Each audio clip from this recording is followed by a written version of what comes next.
I have been dead for 17 years, though my heart still beats and my lungs still draw the recycled air of the vault.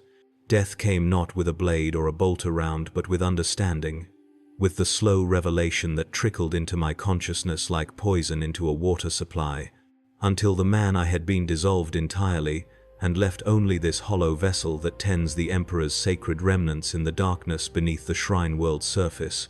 They tell me I am blessed, that I have been chosen for holy work, that my service will be remembered in the great ledgers of the Ecclesiarchy when my physical form finally surrenders to the inevitable. I believed them once, in those early days when I still had a name that felt like mine, when I could still remember my mother's face, when the smell of incense was merely cloying rather than suffocating. The vault stretches 3 kilometers in every direction from the central sanctum, a labyrinth of stone corridors carved into the bedrock of a world whose only purpose is veneration. The walls weep moisture constantly, condensation from the temperature differential between the deep cold of the earth and the heat of 10,000 prayer candles that burn without cease in the upper levels. That moisture runs down the ancient stonework in rivulets that trace patterns I have long since memorized, patterns that sometimes seem to form words in a language I almost recognize, almost understand, before my mind recoils and I remind myself that such thoughts are dangerous, that doubt is the first step toward damnation. The air tastes of minerals and wax and the peculiar sweetness of decay that no amount of sacred oils can quite mask. A smell that has seeped into my robes, my skin, the very marrow of my bones, until I cannot remember what clean air tastes like. I was 23 standard years when I took my oaths in the cathedral above, standing before the archdeacon with the assembled faithful, watching from pews of dark wood polished by centuries of use. My voice was steady when I recited the words, the promise to preserve and protect the holy artifacts entrusted to my care, to keep them safe from the touch of the unworthy, to maintain the sanctity of the vault until death or until the Ecclesiarchy released me from my bonds. The latter was a formality, a phrase included in the ritual that everyone understood held no real possibility. Relic Keepers serve until their bodies fail, until their hands can no longer lift the censers, or their eyes can no longer read the preservation protocols inscribed in high Gothic on the vault's walls. Even then, even when age or infirmity claims us, we do not truly leave. Our bones are interred in the ossuary chapel, our skulls arranged in neat rows to watch over the relics we tended in life, as if death were merely another stage of service. The first artifact they assigned to my care was a fragment of bone, 3 centimeters long, yellowed with age and sealed in a reliquary of silver and glass. The placard beside it, written in elaborate script by some long-dead scribe, identified it as a metacarpal from the right hand of Saint Melonia the Resolute, who had died holding a breach against the green tide on some distant world during the 3rd century of the 41st millennium. I would spend the next 2 hours every morning cleaning that reliquary, breathing on the glass and polishing it with a cloth of sacred silk, ensuring no fingerprint or speck of dust marred its surface. Then I would recite the saint's litany, 47 verses describing her martyrdom in excruciating detail, each wound catalogued, each prayer she offered to the emperor, as her life bled away documented with the precision of an administratum ledger. My predecessor, a man named Corvin, whose hands had grown twisted with arthritis until he could no longer perform his duties, had instructed me in these rituals during my month of training, his voice a rasping whisper in the vault's darkness, as he showed me how to measure the sacred oils, how to test the seals for degradation, how to recognize the signs of corruption that might threaten the relics. Corvin's eyes had held a strange quality, I remember now, though at the time I attributed it to age and the decades he had spent in the vault's dim illumination. They seemed to look through me rather than at me, as if his vision had adjusted to seeing something other than the material world, something that existed in the shadows between the flickering candles and the cold stone. He spoke of the relics with a reverence that bordered on fear, his instructions delivered with the urgency of a man trying to pass on vital information before time ran out.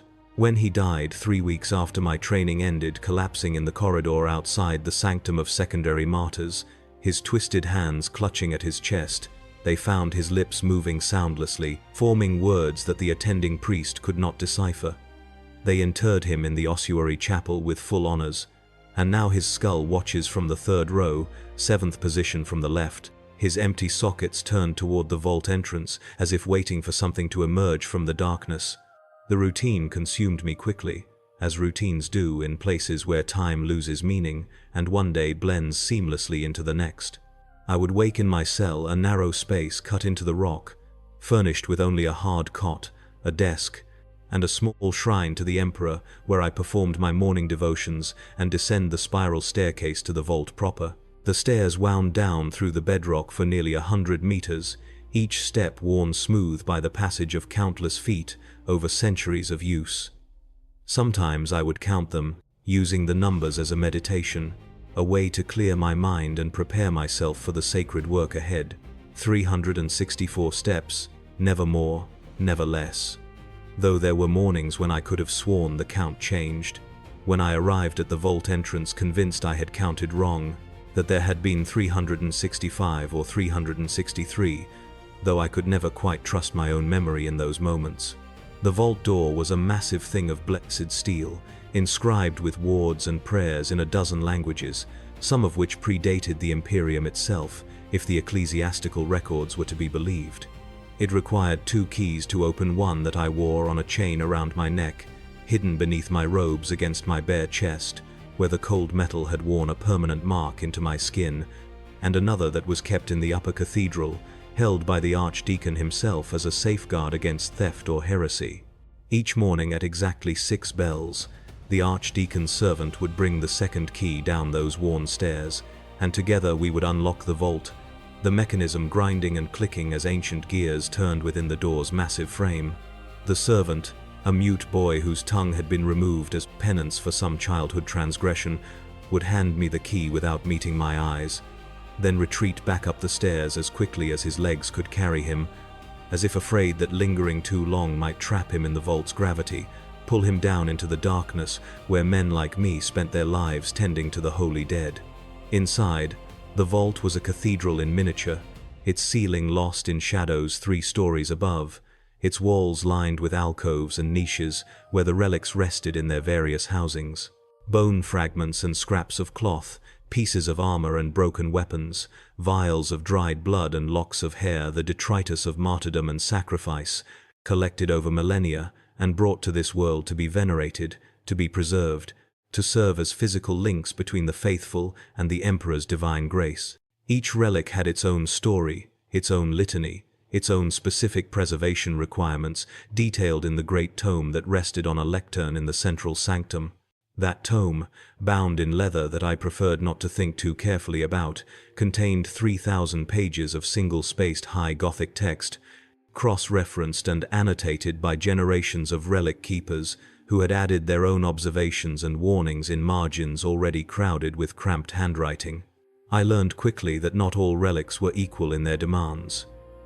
Some required only basic maintenance, dusting, prayer, the occasional application of sacred oils to prevent desiccation.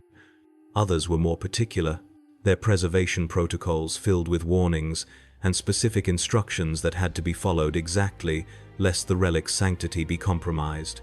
The fingerbone of St. Malchius, for instance, had to be exposed to candlelight for exactly 17 minutes each day, no more and no less, while the litany of his martyrdom was recited in the original Terran Gothic rather than the modern dialect. The scrap of banner from the Battle of Crimson Vale required incense made from a specific blend of herbs, 3 of which were imported from off-world at tremendous expense, burned in a brazier that had itself been blessed by no fewer than 7 cardinal-level priests. The vial containing 3 drops of blood, said to have fallen from the Emperor himself during his battle with the arch-traitor, though even the archdeacon admitted this claim was historically dubious, sat in an alcove of its own, surrounded by prayer scrolls and purity seals, guarded by a servo skull that had been programmed to sound an alarm if anyone approached without speaking the proper devotions. The work was endless and exacting, each day a mirror of the one before, each hour measured out in prayers and protocols that allowed no room for error or innovation. I would begin at the eastern end of the vault, moving methodically through the alcoves, checking seals, and recording any changes in the relic's condition in my daily log. Some days there would be nothing to report. The relics remained exactly as they had been the day before, and the day before that, unchanging in their sacred stillness. Other days I would notice small details, minute variations that probably meant nothing but which I recorded anyway because the protocols demanded it. A slight darkening in the color of a bone fragment, a new crack in the glass of a reliquary, a faint smell that hadn't been there before, sweet and rotten at the same time, emanating from an alcove that held the skull of a minor saint whose name I could never quite remember, despite having recited her litany hundreds of times.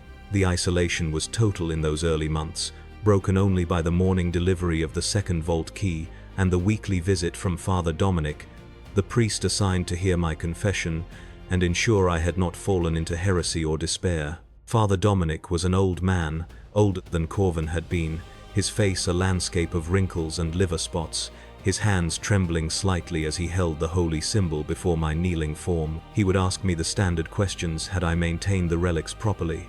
Had I performed all the required rituals? Had I experienced any doubts about the Emperor's divinity or the righteousness of the Ecclesiarchy?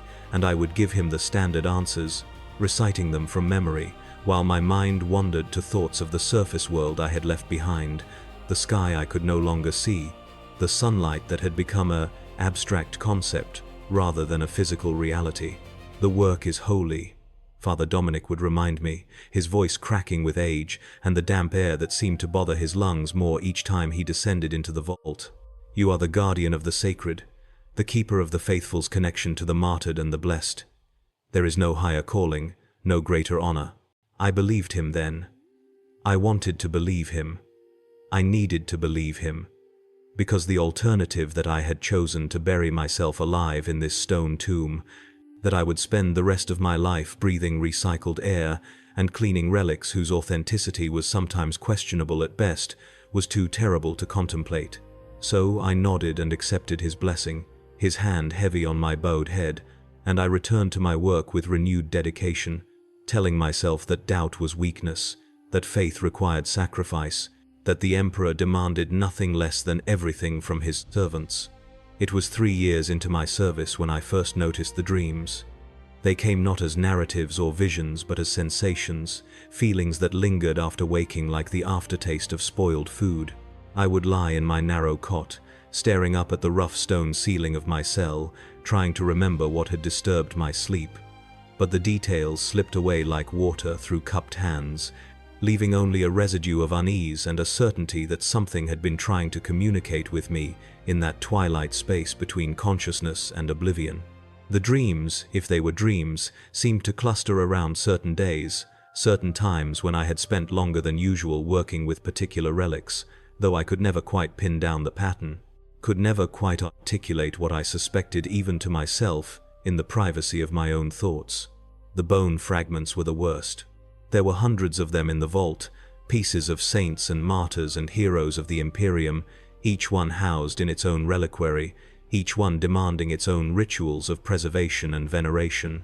When I held them, when I lifted them from their housings to clean the glass or replace the prayer scrolls, I could feel a weight that had nothing to do with physical mass, a presence that pressed against my thoughts like a hand against a window. Some of the fragments felt warm, though the vault's temperature never varied, maintained at exactly 15 degrees Celsius by ancient environmental systems built into the rock itself. Others felt cold beyond cold, a chill that seemed to bypass my flesh entirely and sink into the core of me, into whatever it was that animated this body and gave it the illusion of life. I mentioned none of this to Father Dominic during my weekly confessions.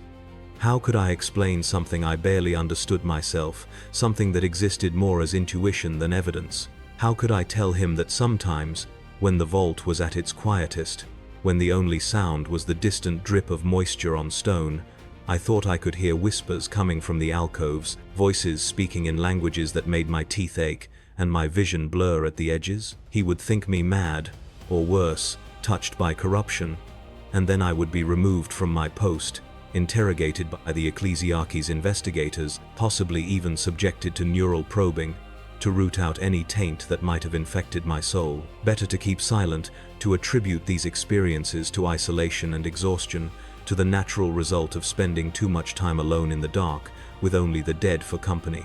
But the whispers grew louder, or perhaps I simply grew more attuned to them. my senses adapting to the vault's particular frequencies. After years of immersion in its atmosphere, I began to recognize patterns in the sounds, rhythms that suggested communication rather than random noise. When I worked near the alcove containing the jawbone of Saint Teresa the Unbroken, I would hear what sounded like singing, a melody that existed just below the threshold of conscious perception, felt more than heard. The skull of Brother Matthias, who had died defending a shrine from raiders 3 centuries prior, seemed to emanate a low humming that made my fillings vibrate and left a taste of copper in my mouth. And the vial of the Emperor's blood, that dubious relic in its fortified alcove, produced a sound like screaming, distant and distorted, as if transmitted through infinite layers of reality. I started spending longer hours in the vault, arriving before the mute servant brought the second key, waiting at the door in the pre-dawn darkness, my own key held tight in my fist until the metal grew warm from my body heat. The Archdeacon noticed eventually, commenting during one of his rare visits to the vault that I seemed particularly dedicated, that my devotion was admirable, that the Emperor surely smiled upon such zealous service. I smiled and nodded and said nothing about the real reason, about the compulsion that drew me down those worn stairs earlier each day, about the way my thoughts would circle endlessly around the relics when I was away from them, about the dreams that had progressed from vague sensations to vivid nightmares where I walked through corridors of bone while voices called my name in tones of accusation and hunger. The breakthrough, if it could be called that, came during my 6th year in the vault. I had been assigned the task of conducting the quinquennial inspection of the relics in the deepest section of the vault, an area known as the Sanctum of Forgotten Martyrs, where the most obscure and poorly documented artifacts were stored. This section was rarely visited, deemed less important than the major relics that drew pilgrims from across the sector, and as such, it had accumulated a thick layer of dust and neglect despite the preservation protocols. I descended into that lower level with my tools and my candles, my breath misting in air that seemed somehow colder than the vault proper, and began the tedious work of inspecting and cataloguing hundreds of artifacts whose provenances were questionable at best. It was while examining a cracked reliquary containing what was labeled as a fragment of bone from an unknown martyred sister that I noticed the inscription on its base. The writing was in a script I didn't recognize, predating even the most archaic forms of High Gothic in the ecclesiastical archives. The letters seemed to shift in the candlelight, their shapes uncertain, and looking at them too long made my eyes water and my head throb with the beginning of a migraine. I traced the inscription with my finger, feeling the grooves worn into the metal, and as I did so, I felt a sudden clarity descend on me like a falling blade, a moment of perfect understanding that shattered everything I had believed about my work, about this place, about the nature of the relics I had tended for 6 years in faithful ignorance. The relics were not holy, they were not blessed, they were not conduits for the Emperor's grace or physical links to the martyred dead. They were something else entirely, something that predated the Imperium and perhaps predated humanity itself, something that had been collected and venerated and surrounded with ritual and prayer, not to preserve them but to contain them, to keep them quiescent through constant attention and devotion, to prevent them from waking fully and doing whatever it was they wanted to do in the material universe. The prayers were not celebrations but bindings.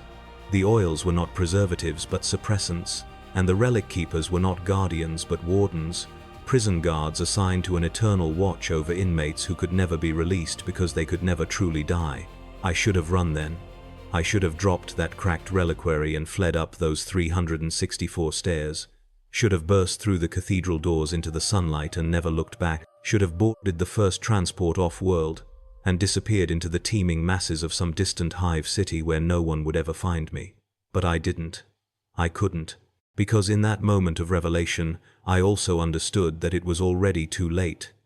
That 6 years of exposure had changed me in ways both subtle and profound, that something had been seeping into me through all those hours of close contact with the relics, through breathing air they had saturated with their presence, through handling them with my bare skin when the protocols required it, through sleeping mere meters above them night after night, while my unconscious mind lay vulnerable and open. I was no longer entirely human. The thing that looked like me, that moved with my gait and spoke with my voice, was a hybrid now, a creature that existed in the space between flesh and whatever the relics truly were. I could feel it when I looked inward, could sense the foreign presence coiled around my thoughts like a parasite around an intestine, not separate from me but not quite part of me either. It didn't control me, not directly, not yet, but it influenced me, shaped my perceptions, directed my attention towards certain relics and away from others, guided my hands as I performed the daily rituals without my conscious awareness of the manipulation.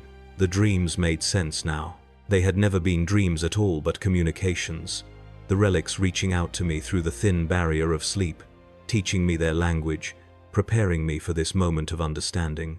And the whispers were not hallucinations but actual sounds, vibrations in frequencies that normal human ears couldn't detect, but which I had been gradually modified to perceive. The relics were alive, in their way, and they had been slowly making me into something that could truly serve them, something that could understand their needs and desires, something that could perhaps eventually free them from their prison of prayer and protocol.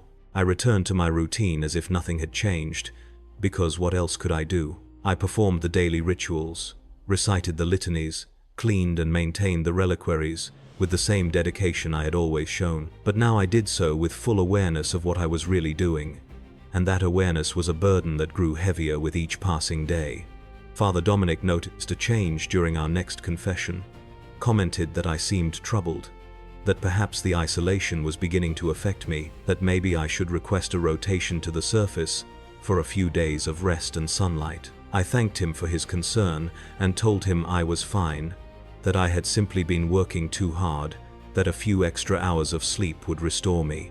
He seemed satisfied with this explanation, or at least willing to accept it, and he blessed me and departed up those worn stairs, his footsteps echoing in the silence like the heartbeat of the world above. The other Relic Keepers, there were 7 of us in total, each assigned to different sections of the vast vault system that sprawled beneath the shrine world, began to avoid me without quite knowing why. We would pass each other in the corridors sometimes, those rare occasions when our rounds overlapped, and I would see their eyes slide away from mine, see them quicken their pace as if eager to be away from my presence. They could sense it, I think, could feel on some instinctive level that I had become other, that something about me was wrong in a way that defied rational explanation. One of them, a young woman named Serena who had taken her oaths only 2 years before, actually crossed herself when our paths crossed in the Hall of Lesser Martyrs, her lips moving in a prayer of protection as she hurried past me. I wanted to call out to her, to warn her, to tell her to run while she still could, but the words wouldn't come. My voice had become unreliable, occasionally producing sounds I didn't intend, syllables in that same shifting language I had seen inscribed on the reliquary's base. The Archdeacon summoned me to his chambers 9 years into my service, a meeting that had never occurred before and which filled me with a dread I couldn't quite articulate. His quarters were in the cathedral's eastern spire, a lavishly appointed suite of rooms that stood in stark contrast to the Spartan cells where the Relic Keepers lived. He sat behind a desk of dark wood, his ceremonial vestments gleaming with gold thread and precious stones, and he studied me with eyes that held a knowledge I hadn't expected, awareness that suggested he understood far more about the relics than the official doctrine admitted. "You have been in the vault for 9 years, he said, his voice measured and careful. "That is longer than most manage before the work begins to affect them. Corvin lasted 12. His predecessor lasted only 7 before he had to be removed. The word hung between us like a blade. I understood what he meant without needing clarification. Relic Keepers who became too contaminated, too changed by their exposure, were quietly disappeared, their names expunged from the records, their existence erased as if they had never been. The ossuary chapel with its rows of skulls was a lie, or at least only a partial truth. Only the keepers who died before the change progressed too far were given that honor. The others went somewhere else, somewhere deeper, to places the Archdeacon would never speak of openly. "I am honored to serve the Emperor in this capacity," I said, my voice steady despite the fear that coiled in my chest. "I will continue until death or release. I will continue until—" He smiled, a thin expression that never reached his eyes. "Yes," he said, "you will continue. But understand that your service has been noted, that the Ecclesiarchy is aware of your dedication. And understand, too, that there are limits to how long one can walk among the holy dead before becoming something other than human. I nodded because there was nothing else to do, no response that would change anything. I was too far gone to be saved and too useful to be disposed of immediately. So I would continue, day after day, year after year, tending relics that were not relics, serving a purpose that was never meant to be understood by those who performed it, becoming increasingly less myself and more something else, until the day when the transformation was complete and the thing wearing my face could no longer pass for human, even in the vault's forgiving darkness. That was 7 years ago. I am still here, still performing my duties, still descending those 364 stairs each morning with the mute boy who will not meet my eyes. The dreams have stopped, because I no longer truly sleep, no longer sink into unconsciousness, but merely rest in a state of diminished awareness, while my body repairs itself in ways that have nothing to do with normal human biology. I heal too quickly now when I cut myself on sharp edges or burned fingers on hot wax. I no longer feel the cold, though I still feel heat, still feel pain, still feel the slow erosion of everything that once made me recognizable as a man who had a mother and a name and a future that extended beyond these stone walls. The whispers have become voices, clear and articulate, speaking to me in that alien language I now understand perfectly, though I could never translate it into any human tongue. The relics tell me things, share secrets about the universe that would drive ordinary minds into gibbering madness, but which I accept with the calm of someone who has already passed beyond the possibility of insanity. They tell me about the time before the Imperium, before humanity, before the stars were young. They tell me about gods that are not gods, about powers that slumber in the spaces between reality, about the thin membrane that separates existence from whatever lies beyond. And they tell me that I am not the first, that there have been others like me throughout history, caretakers and keepers and wardens who have been slowly transformed to serve purposes they could never fully comprehend. Sometimes new relic keepers are assigned to the vault, young men and women with faith in their eyes and devotion in their hearts, and I watch them begin the same journey I began 16 years ago. I want to warn them, want to tell them to flee before it's too late, but I know they wouldn't believe me even if I could form the words. They would think me mad or corrupted, would report me to the archdeacon, and then I would be removed and replaced with someone else who would walk the same path toward the same inevitable destination. So I remain silent and watch them take their first steps into the darkness, knowing that in a few years they too will begin to hear the whispers, to feel the weight of something foreign taking root in their minds, to understand that they have not chosen this service, but have been chosen by it, selected by forces far older and far more powerful than the Imperium they believe they serve. The vault has grown larger, or perhaps it has always been this large, and I simply couldn't perceive its true dimensions before. I walk for hours now through corridors that don't appear in any map, through chambers filled with relics that have no documentation, no preservation protocols, no history except what they whisper to me in the darkness.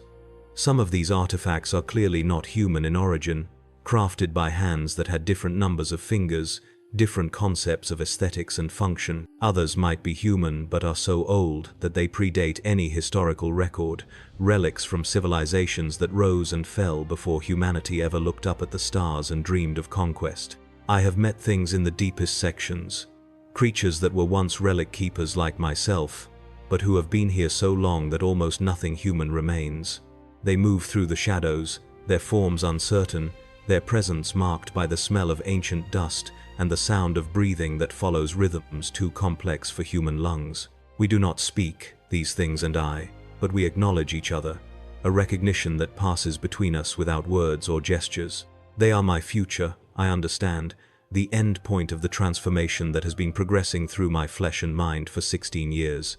Someday I will join them in those lightless depths, will shed the last vestiges of the man I once was, will become fully what I have been slowly becoming since the day I first descended those 364 stairs, with hope in my heart and faith in my soul.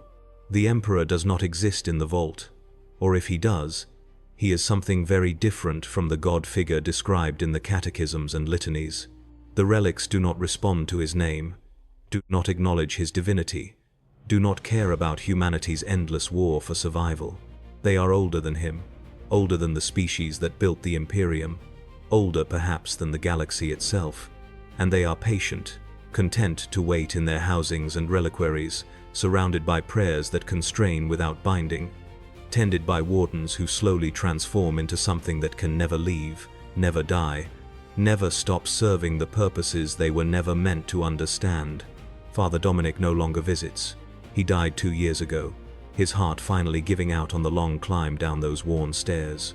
They replaced him with a younger priest, Father Alexis, who takes my confession with visible discomfort, who rushes through the rituals as if afraid that lingering too long will somehow contaminate him.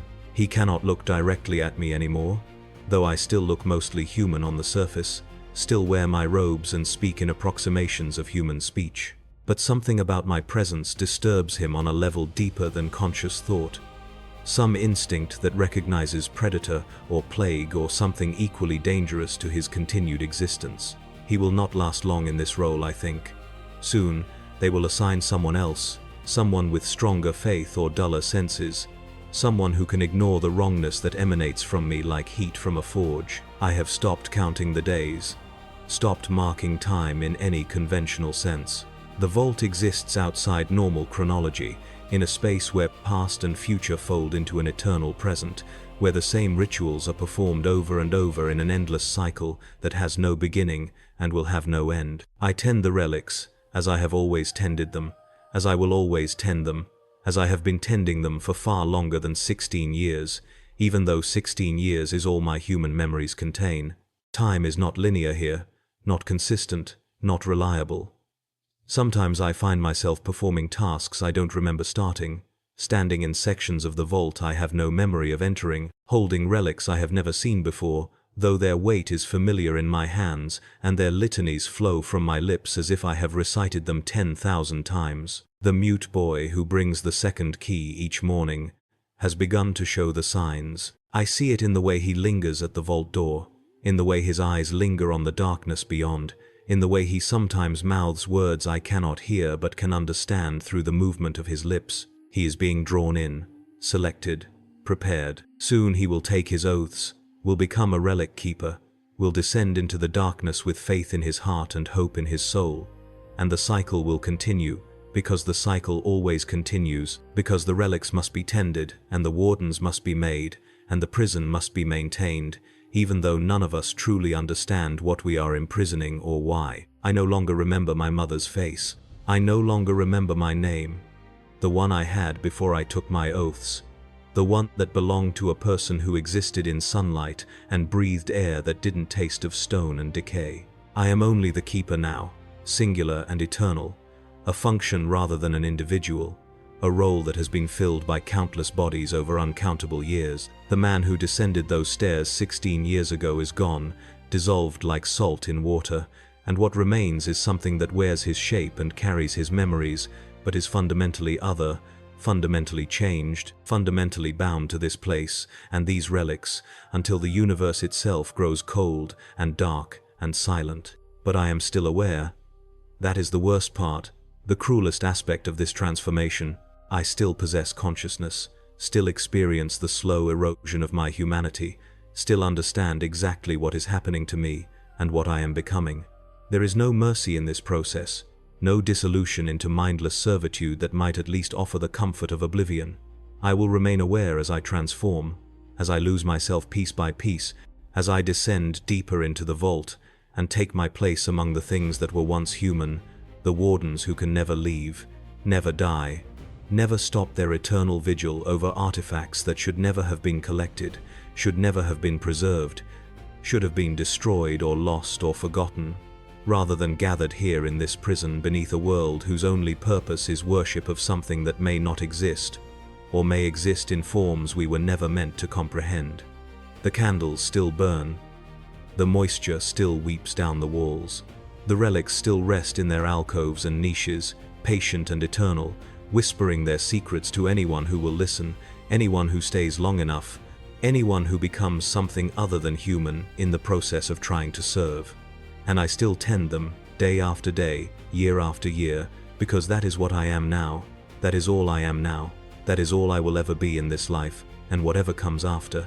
The Keeper, the Warden, the thing that was once a man who believed in the Emperor and the righteousness of faith and the holiness of service to something greater than himself. I can see my reflection sometimes in the polished glass of the reliquaries, and each time there is less of me and more of something else, something with eyes that reflect light in colors that don't exist in the normal spectrum, something with skin that seems to shift and writhe when viewed from the corner of vision, something that is learning to exist partially in other dimensions, other states of being, because that is what is required to tend relics that exist partially in other dimensions, other states of being themselves. This is my purpose. This is my fate. This is what I chose when I took my oaths at 23 years old, in a cathedral whose magnificence I can barely remember, surrounded by faithful whose faces have long since blurred into a collective mass of humanity that I am no longer part of. I will continue until there is nothing left to continue with, until the transformation is complete, and I join the other wardens in the deepest sections of the vault, where even the whispers of the relics become screams that echo through dimensions we have no names for. And someday, perhaps, when the Imperium has fallen, and the shrine world has been abandoned, and the cathedral has crumbled into ruin, when there are no more priests to maintain the illusion, and no more faithful to believe in the lie, when the seals finally fail and the bindings finally break, the relics will wake fully, and remember what they were before they were imprisoned, before they were worshipped, before they were collected and contained and surrounded with prayers that were never quite strong enough to hold them forever. And we will still be here, the wardens, the keepers, the things that were once human, still performing our duties, still tending our charges, because that is what we have become. That is what we were always meant to become. That is the only truth in a universe built on lies. I am dead. I have been dead for 17 years, and I will be dead for eternity, though my heart still beats, and my hands still polish the glass, and my voice still recites the litanies in the darkness beneath the shrine world's surface. This is service. This is devotion. This is the horrifying life of a relic keeper in the grim darkness of the 41st millennium, where there is only war and prayer and the slow dissolution of everything that makes us human in the name of protecting humanity from truths it was never meant to know.